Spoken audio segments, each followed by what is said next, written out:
Hi everyone, do a short video here on raising chicks. These are our latest hatchlings. We're just sort of going to go over the sort of very basic, what you need to know, and I'm going to do a few more videos as they grow, sort of show the care they need really.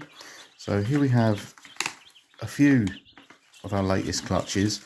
I've got a few different breeds in here just to show the difference in colour. Not all chicks are yellow. You get a variety of different. These are all chickens. Yeah, these are coming up 4 days old now. So you can see they've basically in 4 days they've doubled in size. This one here is your bluebell, your beechwood blue. So they're quite unsteady on their feet, but they don't like being separated from each other. They have a very strong herding, flocking, should I say, instinct. So yeah, obviously with chicks it's very important to keep them warm. These are kept under a heat lamp. I've just brought them in here because the heat lamp is red, so it's very difficult to actually see the chicks properly on camera because they're just glowing in this red light. So these are all female, these are all sexed at birth. So you see this chick, you can identify the breed. There she is, because it's got what they call, there you go, chipmunk stripes on the back there. So she will grow to be a brown hen, and then she's got the white wings. She will be brown. The pure yellow chicks. Now this one is what the pure yellow chicks will be white, but this one is a Sussex, and you can see from the wing there, you can already see the sort of stripe, the pattern of the Sussex coming through. Yeah, she's also a Sussex. Okay, these ones here, these are your barred rock, your Plymouth rock. They've got all black with the white spot on their head, and they all grow up to be stripy, black and white stripes. And then you've got your beechwood blues, your bluebells. They are very cute. I'll take them back to their bed and sort of go through how to do the setup. Okay, back in their shed. I'm just going to place them down here. I'll show you the basic setup we have here. So you've got your heat lamp, you've got your water and your food. I've got 2 food pots here in here. That's, to be honest, far too much food for them. I only need the 1 pot at the moment, but I was forgetting how little they eat when they're newly hatched. We had the last lot in here, which we're doing 2 pots per day. With the water, what I've learned is I've got this one just on a piece of wood there, because they do kick around, and this water is a little bit closer to where they sleep, but they do fill it with the sawdust, which can saturate it and then they can't drink. So I always keep the second one up here on the woods. They've always got water.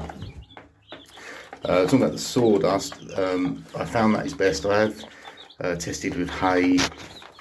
I would never use straw, it's too thick, but sawdust does seem to be the best. They do flatten down the hay, so that is the hay you can be used, but the sawdust is easier for cleaning. It gets, especially when you've got a lot of chicks, you can see it gets sort of quite soiled quite quickly. It's a lot easier to scrape it off and put fresh down. So we'll get them out of here and back under their heat. That's the most important thing with the chicks, is do not have them away from the heat for too long. The other important thing at this age is don't handle them constantly, and this is where a lot of people go wrong, because they are so cute and fluffy, especially if you've had children. They want to be all over them. The chicks do not like being handled. As you can see from the first bit of the video, everyone I brought out was desperately trying to get back to the flock. They call for each other, they shout, they find it quite stressful. So these hatched 3-4 days ago now. There you go, darling. And apart from sort of salting them and setting them, we then put them in here and we leave them alone. We don't handle them because there's stress them out, and just handling them too much, you can start losing them. You come in and just find them sort of lying dead where they've just got too stressed. There we are. Okay, so there we are. So now they're quite happy. The chirping stops. Got their water. With the heat lamp, you can do it many different ways, but it's important to be able to raise and lower it depending on the temperature. They have to maintain their temperature of an absolute minimum of sort of 25 degrees, but you also do not want to cook them. So I've just put a bracket so I can move the pole. Wait for it to focus. I can move the pole up and down, and on this side as well.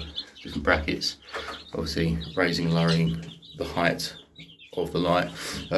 Also got one of these thermometers, so that shows me that isn't the temperature under the heat lamp, that's the temperature of the room. And just from experience, I've learned that as long as the ambient sort of temperature coming out is above 20, then the heat under the lamp is just right.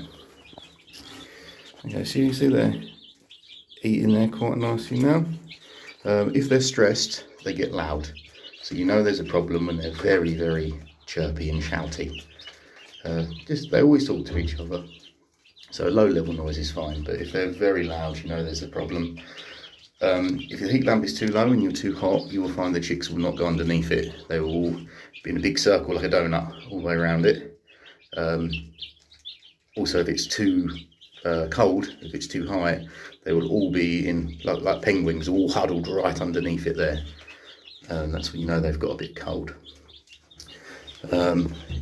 Yeah, so in terms of setup, I've just got a 4-wall pen. You have to think how big they're going to grow and how long they're going to be in here. So this sort of size, we're a metre by, it doesn't really look on the camera, but it's a metre by 2 metres.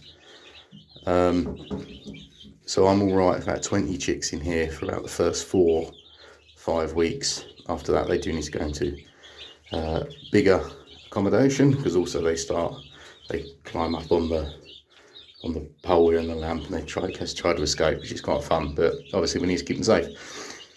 So yeah, that's it really. When they're this young, the key is just sort of leave them alone, let them get on with it.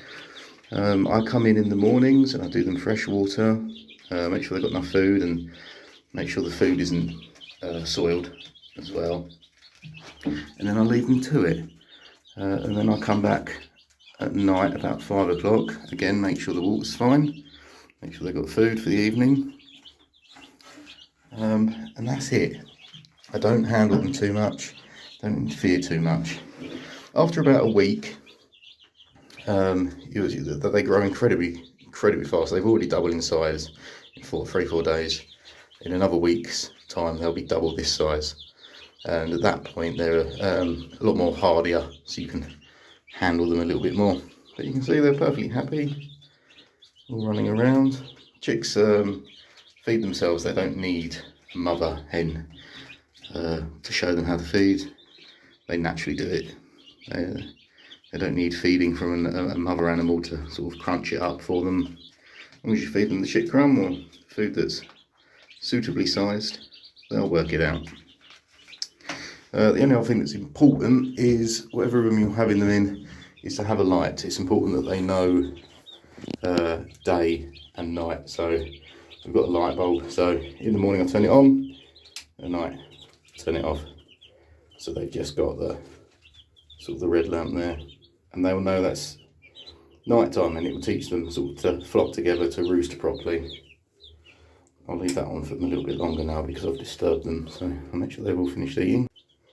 Do another video in a week or so to show how they're growing.